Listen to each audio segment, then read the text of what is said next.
আপনি কি জানেন কখন আল্লাহ আপনাকে সবচেয়ে বেশি ভালোবাসেন? আপনার জীবনে হঠাৎ করে যখন একের পর এক বিপদ আসে, তখন আপনি হয়তো ভাবেন আল্লাহ কি আমাকে ভুলে গেছেন? কিন্তু জানেন কি বিপদের আড়ালেই লুকিয়ে থাকে আল্লাহর অগাধ ভালোবাসা। যখন আপনি ধৈর্য হারিয়ে ফেলছেন তখনই আল্লাহ আপনাকে ধৈর্যের পরীক্ষায় ফেলেন।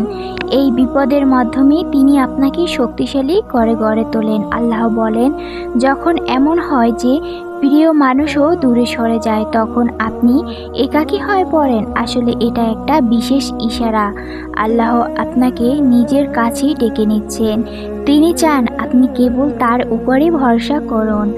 এই একাকিত্ব, এই কষ্ট, এটা তার ভালোবাসারই বহিঃপ্রকাশ। কখনো হয়তো আপনি কাজ হারিয়েছেন, অর্থ কষ্টে ভুগছেন বা কোনো স্বপ্ন পূরণ হয়নি। এই দুনিয়ারই ক্ষতিগুলো আসলে আপনাকে আখিরাতের পথে ফিরিয়ে আনার জন্যই। আল্লাহ বলেন, মানুষ কি মনে করে তাদেরকে শুধু এই কথা বলেই ছেড়ে দেওয়া হবে যে আমি ঈমান এনেছি আর তাদের পরীক্ষা করা হবে না?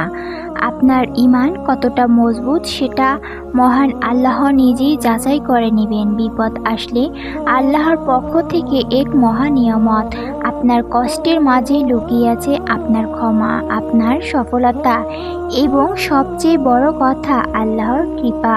তাই যদি আজ আপনি কাঁদেন, মনে রাখবেন আল্লাহ আপনাকে ভালোবাসেন। এই ভালোবাসার মূল্য আপনি আগামীকাল বুঝবেন ইনশাআল্লাহ।